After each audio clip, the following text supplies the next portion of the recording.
Klabin Invest. Mais conhecimento para melhores escolhas.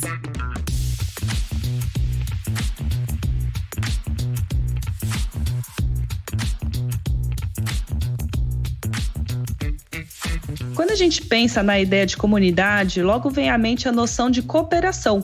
Pessoas e instituições que convivem e trabalham desempenhando cada uma a sua função. Na comunidade do mercado de capitais, que é o mercado em que a gente investe em ações e em outros ativos, não é diferente. Existem diversos tipos de atores e cada um tem o seu papel. Hoje o episódio é sobre esses atores, os chamados agentes de mercado. São investidores, as corretoras, bancos, analistas, instituições como a própria Bolsa, a B3, e sem esquecer, é claro, das empresas e do departamento de relações com investidores. Ufa, é muita gente no mercado, mas não se preocupe, porque hoje a gente vai conhecer cada um desses agentes e quais são os termos que eles usam, quais são as dúvidas que os investidores têm quando eles começam a aplicar. Eu sou Yolanda Fordeloni e esse é o podcast Klabin Invest, uma iniciativa da Klabin para te deixar por dentro de tudo o que acontece na empresa e mais perto do mercado de capitais.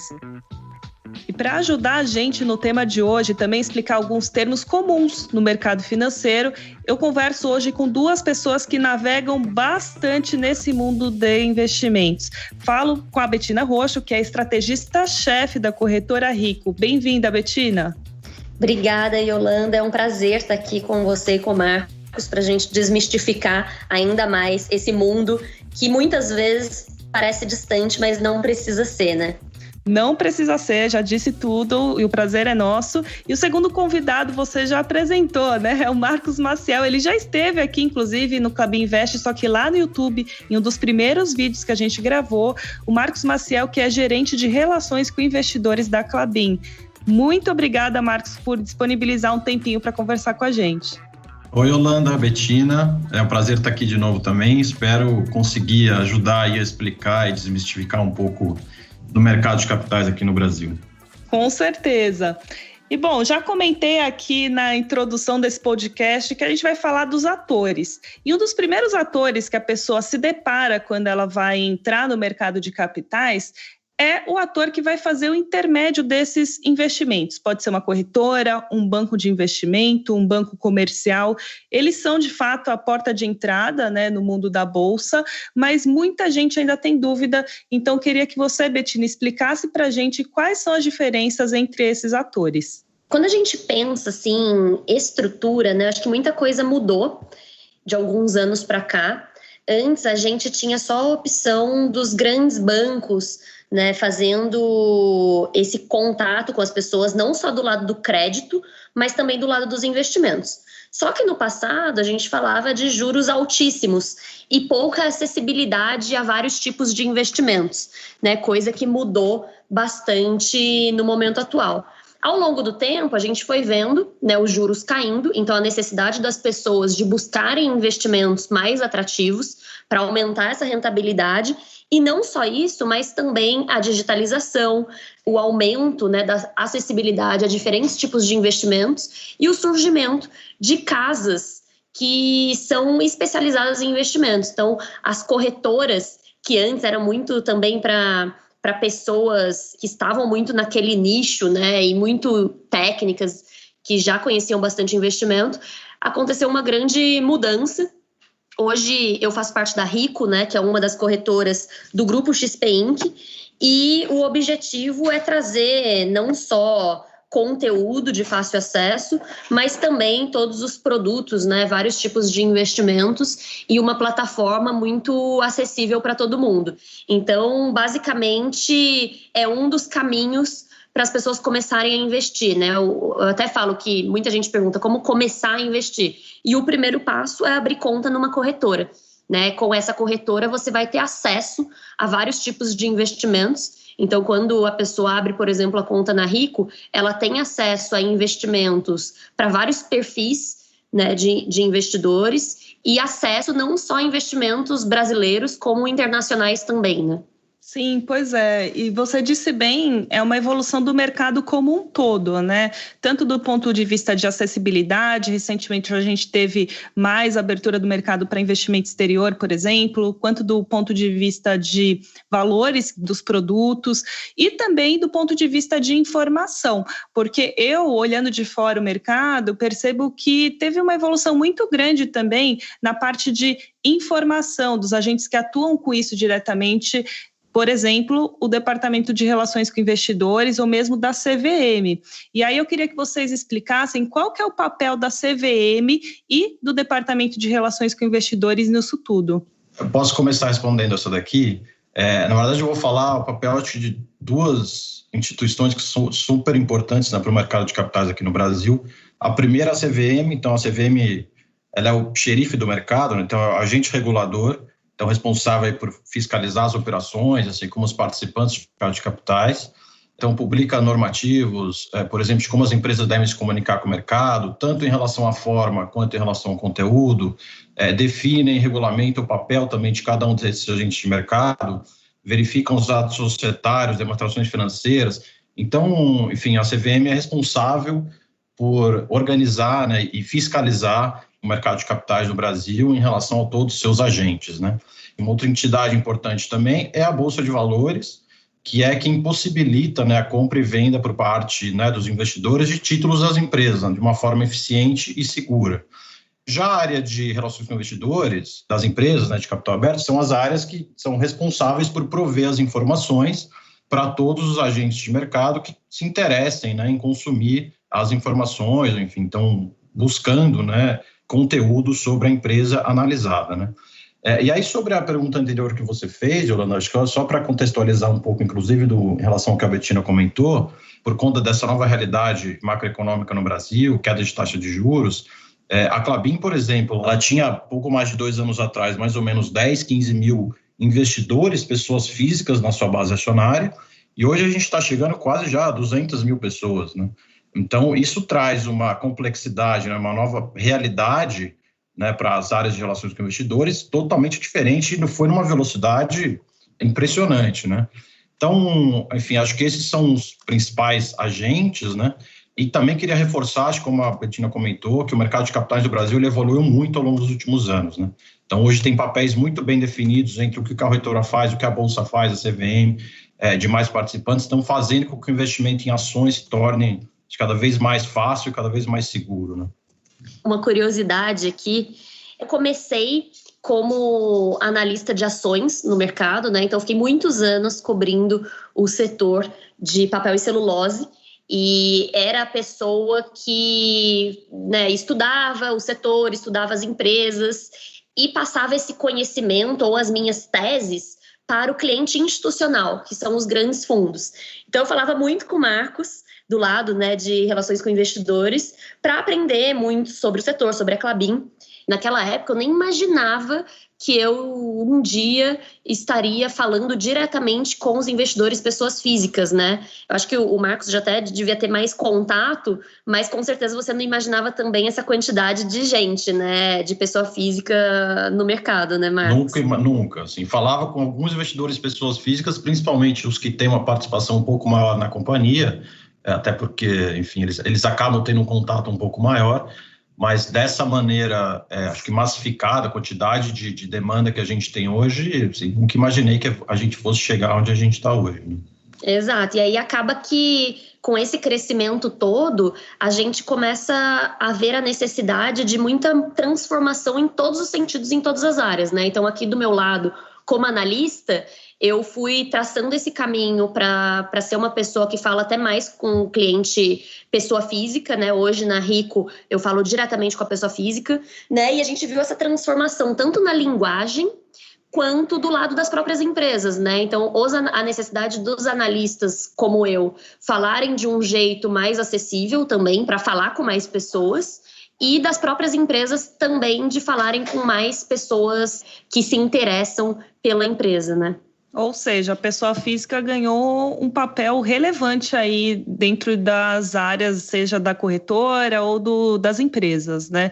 E a pessoa física que chegou a esse mercado tem uma trajetória quando ela chega, de fato, à bolsa. Então, primeiro, enfim, ela define ali o perfil, né, se é algo mais agressivo, se aceita um pouco de risco, ou se, pelo contrário, né, se é algo mais conservador, se ela vai focar ali a carteira em ativos de renda fixa, mas aí vem a primeira decisão, né, aplicar em renda fixa, que inclui diversos investimentos, desde Tesouro Direto, CDB, LCI, fundos, DI, ou em opções de maior risco, né? Estou falando da renda variável, ou seja, ações, opções, derivativos.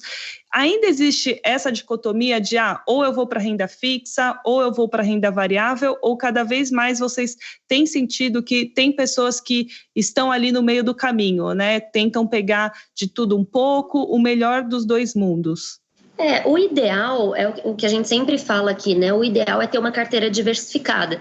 Então, por mais que a pessoa aceite ter mais risco na carteira e por isso um percentual maior de bolsa, né, que é um investimento mais arriscado, é sempre bom que tenha também a renda fixa, né? Porque no fim você ter uma carteira diversificada e com proteções te ajuda em vários momentos. Então, assim, o que a gente tem visto é uma procura muito grande, né, pelo investimento em renda variável, por bolsa. A gente viu aí a bolsa atingindo recordes, né, de números de investidores pessoa física, e não à toa, né, devido a esse cenário que a gente falou de juros baixos, então a necessidade das pessoas buscarem investimentos com uma rentabilidade mais alta, a acessibilidade, digitalização que ajuda muito, mas o importante é ter vários tipos de investimentos, e quando a gente fala em diversificação, não é só em tipos de investimentos, né, em classes de ativos, mas também em geografias. Hoje, por exemplo, não tem por que não investir em investimentos de fora, tanto renda fixa quanto renda variável, até porque, né, com todos os riscos atrelados ao Brasil especificamente, é interessante ter um pouco dessa exposição de fora para ajudar, né, nos riscos da carteira e ter um equilíbrio melhor nessa questão de risco-retorno. Pois é, e aí se a pessoa vai se aprofundar nesse mundo dos investimentos em ações, né, dos investimentos nas empresas diretamente ali na Bolsa, um dos caminhos, e acho que o mais buscado, é o de recomendações feitas por especialistas, por profissionais que de fato acompanham as empresas. Você mesmo, Bettina, já foi uma dessas profissionais, né, de estar ali diretamente com as empresas, conversando, entendendo os balanços. E esses profissionais são chamados de analistas, mais tecnicamente de analistas sell-side. Eu queria que vocês explicassem quem é esse profissional, qual que é a importância do trabalho dessa pessoa no trato com a pessoa física. A analogia que eu gosto de fazer, assim, quando a gente pensa no analista de ações, né, que trabalha no sell-side, que é o lado que estuda as empresas, o setor, monta uma opinião e uma recomendação e passa essa ideia para outros investidores, é um trabalho praticamente investigativo, né? Então, é um trabalho infinito, porque o conhecimento nunca atinge 100%, né? Então, e as coisas mudam muito. Então, é uma pessoa que tem que ficar muito atenta às novidades, às mudanças, tanto no país, quanto no setor, quanto na empresa. E quando eu falo no país, não só no Brasil, né? Então, precisa entender muito a dinâmica do negócio da empresa para conseguir fazer boas projeções. Porque esse trabalho nada mais é que essa parte investigativa, claro, mas unida a números, né? Então, essa pessoa ela vai fazer as projeções de resultados da empresa para frente, então vai entender quanto que a empresa vai gerar de receita para frente, de lucro, para daí chegar no valor justo para a ação dessa empresa e conseguir fazer uma recomendação de compra ou venda dessa ação. Então, para fazer uma análise boa e chegar num número muito coerente, né, muito consistente, ela precisa não só colocar bons números, mas entender muito bem do lado qualitativo também, né? Então, é um trabalho que passa de estudar muito com outras empresas do setor, com outros investidores ou outros integrantes do setor para entender como que é a dinâmica, e também tem muita troca com o time de relações com investidores da própria empresa, né? Que eu acho que é um time que ensina muito também para os analistas. E, além disso, tem toda uma estrutura, né? O site de relações com investidores, que é o site fundamental para quem é analista, porque é onde pega todas as informações sobre a empresa, né, de um jeito fácil, porque estão lá na CVM, mas no site você encontra ainda apresentações interessantes, às vezes até tour virtual, né, em plantas da empresa. Então, é um lugar que ajuda muito na análise da empresa. E para a empresa, só queria complementar, o analista, enfim, de sell-side, ele tem uma importância enorme, não só para desafiar, inclusive, o management da companhia, porque traz uma visão, enfim, são profundos conhecedores, normalmente, do setor, né, que estão analisando. Então, é quase que um feedback instantâneo sobre como a empresa está fazendo, né, a gestão, enfim, dos seus ativos, mas tem uma importância também enorme de disseminação de conhecimento para pessoas. Então, por exemplo, a empresa ela não conseguiria, por si só, talvez atingir a quantidade de pessoas, né, e o público que os analistas do sell-side, as instituições que eles representam, atingem, né?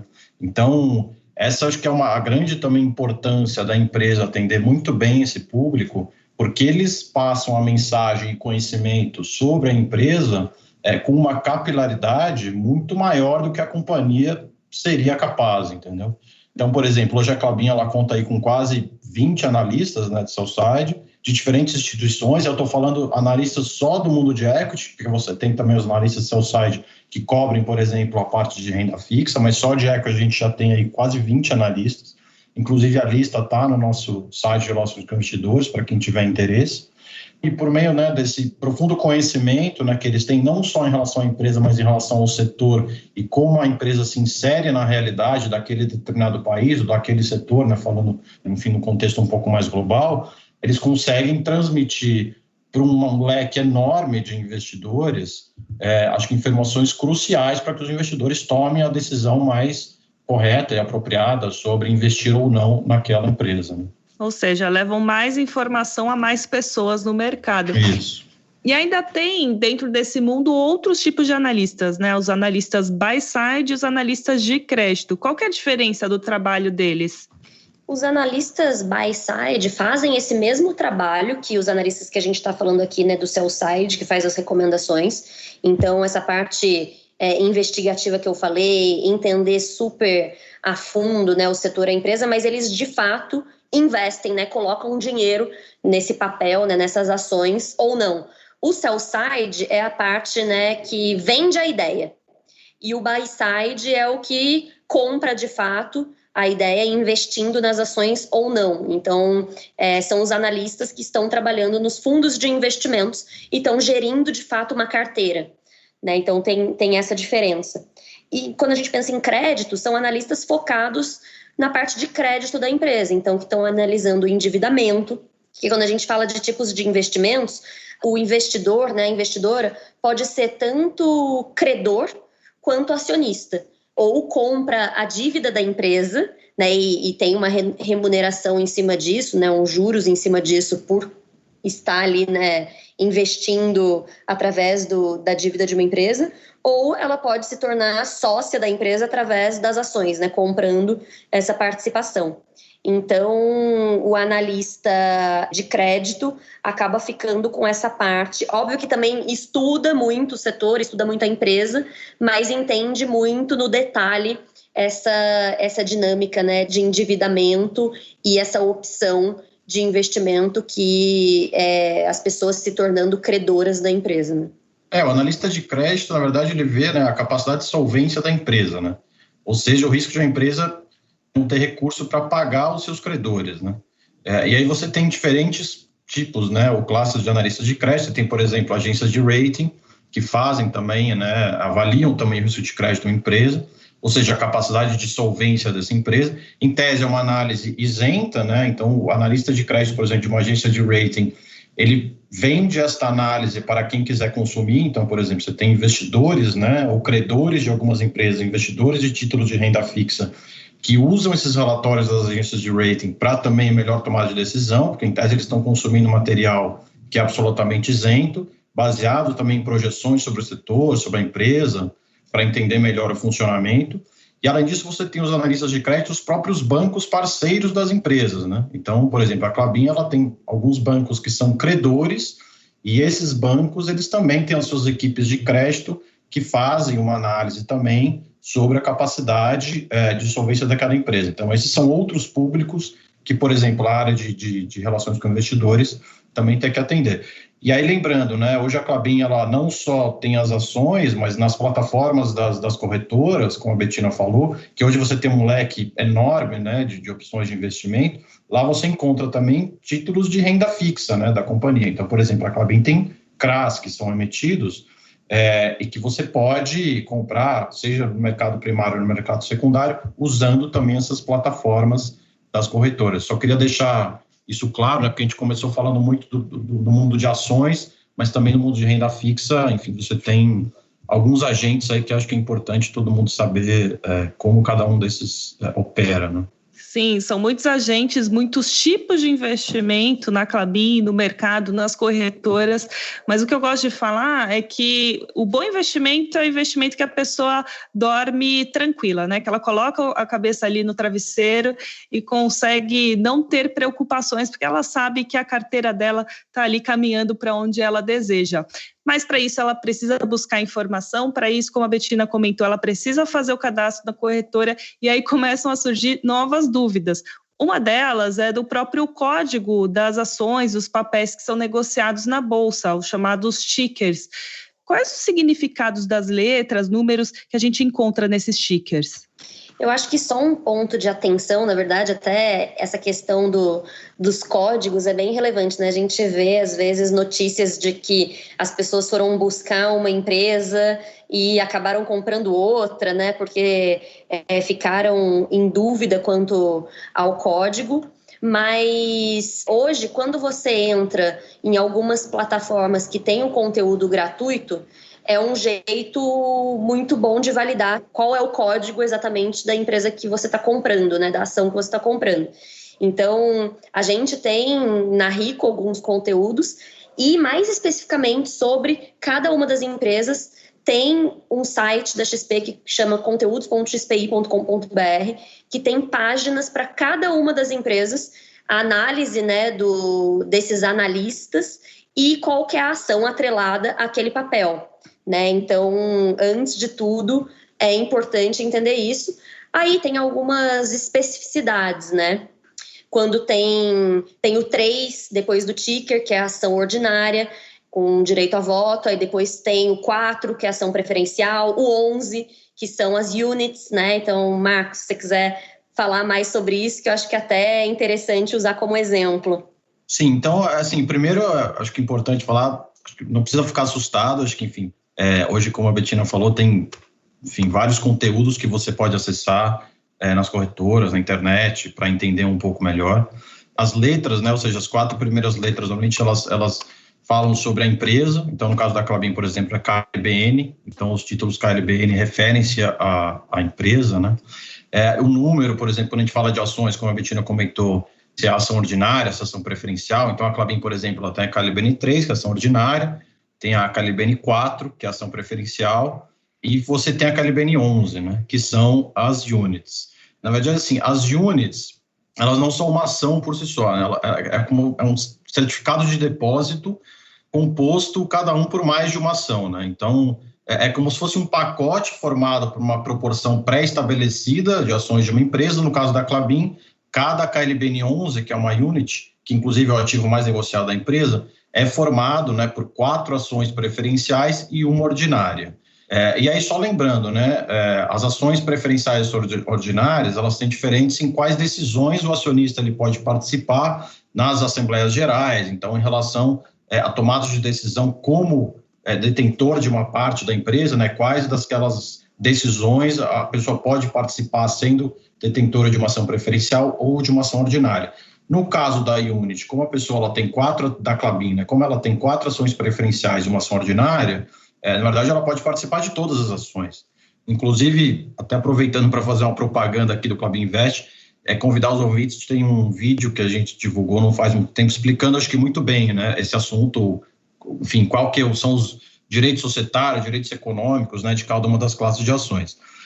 Mas, em resumo, então, a unit na Klabin ela foi estabelecida, né, quando a Klabin ela teve essa mudança para o nível 2 de governança corporativa, no ano de 2013.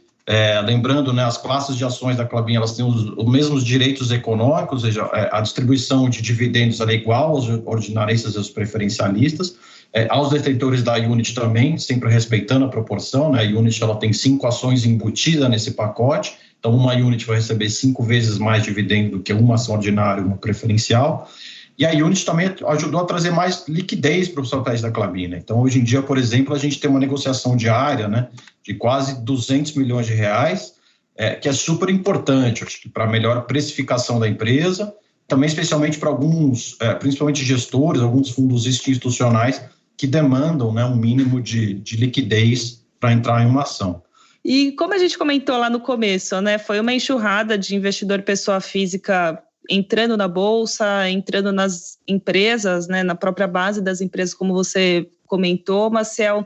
E com isso também fomentou-se um mercado de ofertas de ações. Foram muitas empresas chegando no mercado ou que já estavam no mercado e fizeram novas ofertas de ações. E aí tem 2 termos que também costumam surgir bastante dúvida, que é IPO e follow-on. Qual que é a diferença entre eles? Quais as semelhanças? Enfim, o que é cada coisa? No mercado de ações, você tem um IPO, que em inglês é Initial Public Offering, ou em português, que significa oferta pública inicial de ações, e você tem o follow-on, que é uma oferta subsequente de ações. Então, o IPO é uma empresa de capital fechado, ou seja, ela não tem ainda ações negociadas na bolsa, e quando ela emite essas ações, ou seja, quando ela começa a ter as suas ações negociadas na bolsa, ela tem que passar por esse processo de abertura de capital, né?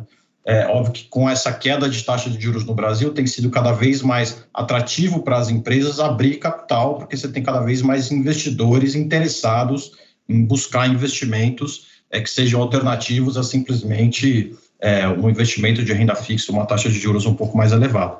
E você tem um follow-on também, que é uma oferta subsequente de ações, ou seja, uma empresa que já tem ações negociadas em bolsa, ela pode fazer um aumento de capital por meio, né, dessa oferta de ações. E aí só, enfim, por último aqui tem 2 principais ofertas, uma que a gente costuma ver muito, né, no noticiário.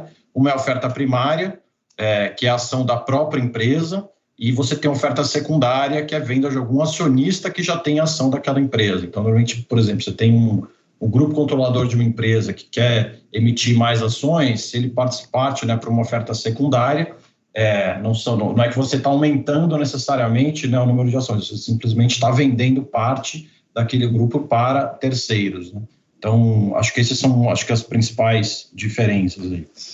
E você sabe que uma das grandes dúvidas, né, com esse movimento todo foi justamente como que teve tanto IPO num ano tão difícil, né, de pandemia e etc e tal. Isso a gente falando de 2020, mas que continua em 2021. Né? E o fato é que assim, a pandemia trouxe sim bastante volatilidade, só que tem um outro lado, que algumas empresas viram necessidade de reforçar o caixa, e para aquelas que já estavam cogitando fazer o IPO, a pandemia acabou acelerando o processo, né? E além disso, pensando nos empresários, no passado, como a gente já falou aqui, com juros de 2 dígitos era praticamente inviável realizar o processo de IPO, né? Dado que os acionistas buscam prêmios acima da renda fixa. Então, era muito difícil competir com aqueles juros de 2 dígitos, né? Então, esse cenário de agora é muito diferente. E aí tem algumas vantagens, né, para as empresas, que é aumentar o caixa sem onerar o balanço, possibilitando o crescimento da empresa e muitas vezes a sua consolidação, a atração e retenção de novos talentos, e o acesso a investidores que entendem muito sobre as empresas. Acho que esse ponto até fechando um pouco aqui, pegando o gancho um pouco de tudo que a gente falou, né? Mas esse acesso a investidores que entendem muito e que possibilitam, inclusive, a comparação entre ações da Bolsa Brasileira, também das bolsas internacionais, que é uma troca que pode ser muito positiva. Inclusive, nesse ponto, falando para os investidores especificamente, que muita gente fala, né, como analisar se um IPO é bom ou não é. E, na verdade, essa análise é igual à análise de todas as empresas, né? Então, quando a gente olha no longo prazo, o movimento da ação é simplesmente o reflexo do crescimento dos resultados dessa empresa, né? No longo prazo, a alta da ação vai estar atrelada ao crescimento de lucros das empresas. Então, por isso que é muito importante entender os fundamentos das empresas para comprar as ações, né? Seja no IPO, seja no follow-on, ou enfim, eu gosto de falar que no longo prazo os fundamentos sempre prevalecem, né? Pois é, e mesmo na emissão de dívidas, né? É interessante conhecer esses fundamentos das empresas, sobretudo na emissão de dívidas, né? Quando a gente está falando de renda fixa. Eu acho assim, o importante é sempre que o investidor conheça, enfim, o ativo que ele está investindo, né? Então, independente se é renda fixa ou renda variável, por exemplo, você tem ativos de renda fixa que tem um risco, né? E quando eu falo de risco, eu falo de volatilidade, às vezes até maior do que alguns ativos de renda variável, tá? Então, acho que é importante, principalmente você saber potencial de retorno, de quanto você espera de retorno daquele ativo, ponderado pelo risco embutido. Então, e aí, principalmente esses dois conceitos de risco que a gente falou aqui. Então, primeiro, esse risco, né, de variação, o risco de mercado. Então, por exemplo, como é que o seu ativo ele vai caminhar, depender do que acontecer com o CDI, do IPCA, a taxa de câmbio, e o risco de crédito, né? Então, quem é que está por trás daquele ativo. E aí, finalmente, acho que é um tópico até que a Bettina já falou no começo, acho que é importante a parte da diversificação, né, entre diferentes classes de ativos, não só, né, pensando renda fixa ou renda variável, mas pensar numa carteira de investimento que seja adequada com o retorno que você está esperando, né? E como um ativo ele impacta no retorno do outro, né? Então, como eles são correlacionados, porque o que importa no final do dia não vai ser o quanto um ativo está te rendendo, vai ser o quanto a sua carteira está te rendendo, né? Então, por exemplo, se você tem um ativo que é atrelado à inflação, outro atrelado a câmbio, outro atrelado a imóveis, e aí você desenha diferentes cenários do que você projeta daqui para frente, como é que um conversa com o outro, né? E como isso vai afetar o retorno da sua carteira de investimento, né? Então, acho que esse é o comentário final, minha dica final, sem pensar numa carteira de investimento como um todo, não pensar num ativo específico, né? Exatamente. E minha mensagem final é que a gente tem que buscar sempre evoluir, né? Às vezes pode assustar você pensar que, nossa, preciso fazer uma carteira diversificada, mas preciso entender todos os tipos de investimentos. E, na verdade, é uma questão de conhecimento constante, né? A gente não nasce sabendo nada. Então, é importante ter a ajuda de pessoas que sejam especialistas. E quando a gente fala de especialistas, o próprio mercado tem essa segmentação, né? Até porque é um assunto que tem muitos tipos de investimentos mesmo, mas que precisa que você estude sempre, né? E quando eu falo estude sempre, não precisa também estudar tudo, querer saber tudo para daí começar a investir, começar a diversificar. Na verdade, hoje é muito mais fácil do que a gente imaginava, né? Até na própria Rico a gente tem carteiras que já são com investimentos diversificados. Então você já compra um fundo que chama Fundo DNA, que a partir de R$100 você já tem uma carteira diversificada e tem para vários perfis. Então, você consegue, né, já começar a investir numa carteira diversificada e, aos poucos, vai aprendendo sobre os tipos de investimentos e vai investindo e escolhendo você mesmo, né? Mas, enfim, o importante é começar e querer aprender a cada dia. Pois é, se vocês me permitem, também ia dar essa dica. Eu acho que quando você se depara com esse mundo de siglas, de nomenclaturas tão específicas, pode ser um susto, mas no fim se torna prazeroso quando você começa. Então, a minha dica é que as pessoas, de fato, façam suas contas nas corretoras, comecem a investir, porque é a partir dali que as dúvidas práticas começam a surgir e aí é só crescimento. Inclusive, né, o mundo de informações, que é tão importante para a pessoa navegar aí entre os investimentos, vai ser tema de um podcast aqui, do nosso próximo podcast, onde a gente vai explicar melhor onde encontrar essas informações, quais são os materiais que os investidores que estão começando a investir na Bolsa podem olhar para aprender mais sobre a empresa. E é isso, a gente se vê no próximo podcast, mas antes eu queria, então, agradecer, Bettina, de novo, obrigada por participar aqui dessa conversa, foi super legal, acho que bem informativa para quem está acompanhando. Obrigada a vocês, adorei participar.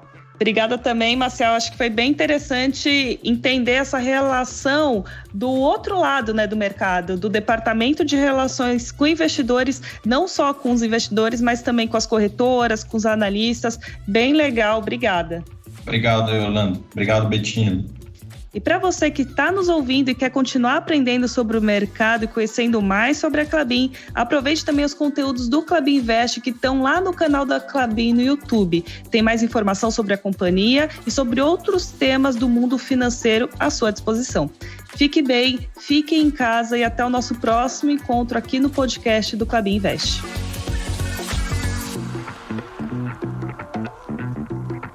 Klabin Invest. Mais conhecimento para melhores escolhas.